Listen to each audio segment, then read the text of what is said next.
목은 광물질로서 옅은 녹색이나 회색 빛깔이며 빛이 곱고 모양이 아름다워서 연마하여 보석으로 사용하게 됩니다. 그런 보석 중에 특히 상서로운 보석을 서옥이라 하는 것이죠. 반갑습니다. 세트 한자 517강입니다. 오늘은 서옥 규자와 관련된 5개 한자를 세트 한자로 해석해 보겠습니다. 먼저 중심자로 사용될 서옥 규자입니다. 서옥 규자는 서옥을 의미하지요. 서옥이라는 것은 상서로운 구슬을 말합니다. 황제가 주는 징표를 서옥이라는 것이죠. 이 서옥 규자는 흑도자가 위아래로 2번 겹쳐 있는 모양이지요.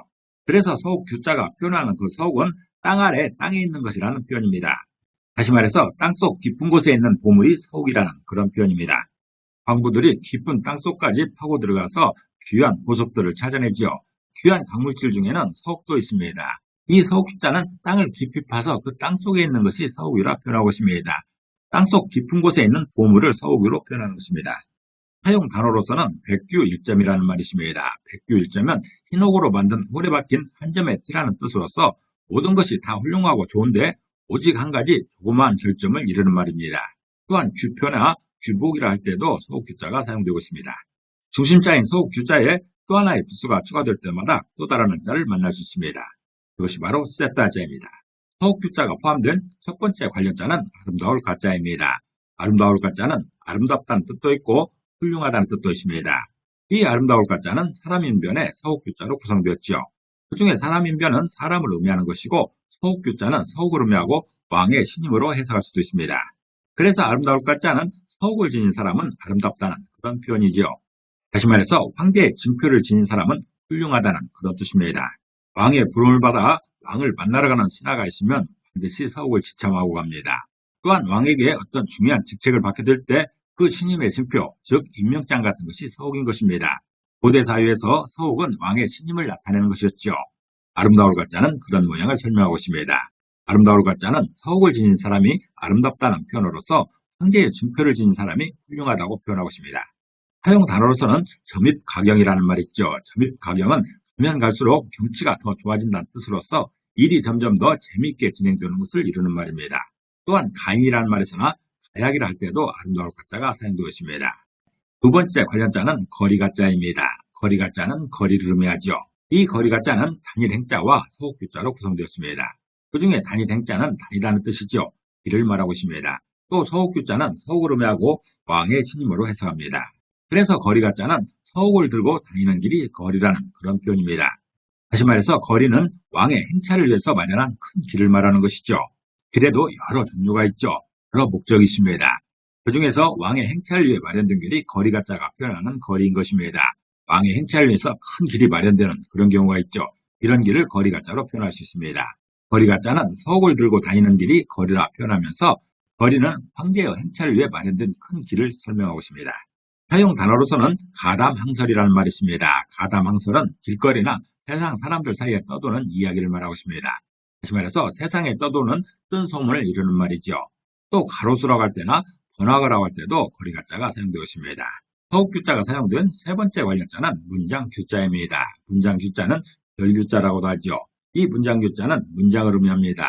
글을 의미하죠. 또 별을 의미할 때도 있습니다. 이 문장규자는 큰대자와 서옥규자로 구성되었죠. 그중 큰대자는 크다는 뜻도 있고 대단한 것을 말하고 있습니다. 서옥규자는 서옥을 의미하고 왕의 신임으로 해석합니다. 그래서 문장규자는 서옥을 크게 하는 게 문장이라고 표현하고 있습니다. 다시 말해서 문장은 황제의 위엄을 대단하게 높이는 수단인 것이죠. 서옥을 들고 있는 것보다 왕의 문장을 들고 있는 게 훨씬 더 대단한 것이죠. 서옥 같은 상징물보다는 왕의 문장이 있다면 훨씬 더 권위가 생길 것입니다. 문장교자는 서옥을 크게 하는 게 문장이라 표현하면서 문장은 황제의 위엄을 대단하게 높이는 수단이라 설명하고 있습니다. 사용 단어로서는 규장각이 있죠. 규장각은 조선 역대 시문이나 신필, 주교 등을 관리 및 보관하던 관청으로서 일종의 왕실 도서관입니다. 또한 규장은 임금이 쓴 글을 말하고 있습니다. 규문도 있습니다. 이럴 때 문장규자가 사용되고 있습니다. 네 번째 관련자는 봉알봉자입니다. 봉알봉자는 봉하다는 뜻도 있고 막다는 뜻도 있죠.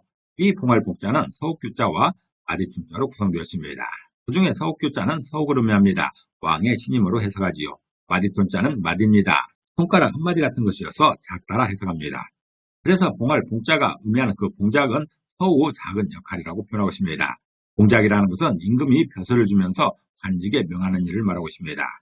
임금이 어떤 사람에게 벼슬을 주면서 관직을 병할 때 서옥을 주면서 신임을 표합니다. 이 사람이 관직에 임명되었다는 것을 서옥으로서 증명하는 것이죠. 서옥은 국사에 역할을 부여하는 시발점이 되는 것입니다. 작은 역할이 되는 것이죠. 임금이 관직을 주는 공작에서 서옥은 그 시작인 것이고 그 이후에 많은 역할들이 있는 것이죠. 서옥이나 암행의사의 마패 같은 것은 그 역할의 시작인 것입니다. 작은 부분인 것이죠. 사용 단어로서는 봉고파직이라는 말이 있죠. 봉고파직은 부정을 저지른 관리를 파면시키고 원청의 창고를 봉하여 잠그는 일입니다. 또 봉쇄라고 할 때나 봉인이라 할 때도 봉할 봉자가 사용되고 있습니다. 서옥교자가 포함된 5번째 관련자는 개수나무 개자입니다. 개수나무 개자는 개수나무를 의미하지요. 이 개수나무 개자는 나무 목자와 서옥교자로 구성되었죠. 그 중에 나무 목자는 나무를 의미하는 것이고 서옥교자는 서옥을 의미합니다. 그래서 개수나무 개자는 나무 중에서 서옥 같은 게 개수나무라 표현하고 있습니다. 다시 말해서 개수나무는 서옥에 비견할 귀한 나무인 것이죠. 개수나무는 예전부터 신비한 나무, 영험한 나무로 상징되어 왔습니다. 과거에도 그랬지만 영광된 자리에서 개수나무로 월계관을 짜서 그 우승자에게 씌워주면 영광의 상징이 되는 것입니다. 옛날부터 전해오는 얘기 속에 달나라에 토끼들이 살고 있는데 거기에서 방아를 찌고 있고 개수나무가 있는 그런 장면을 봤을 것입니다. 그만큼 개수나무는 귀한 나무로 여겼던 것입니다. 그 중에서 서옥과 비교할 수 있는 귀한 나무가 개수나무인 것이죠. 그것을 표현하는 글자가 개수나무 개자입니다. 사용 단어로서는 계림일지가 있습니다. 계림일지는 개수나무 숲의 가지 하나라는 뜻으로서 사람됨이 비범하면서도 겸손함을 비유하는 말입니다. 비범한 사람이 겸손할 때 계림일지라 하는 것이죠. 또 월계관이라고 할 때나 계피라고 할 때도 개수나무 개자가 사용되고 있습니다. 오늘은 서옥교자와 관련된 5개 한자를 세트 한자로 해석해 봤습니다. 오늘 배운 것을 다시 한번 요약하겠습니다.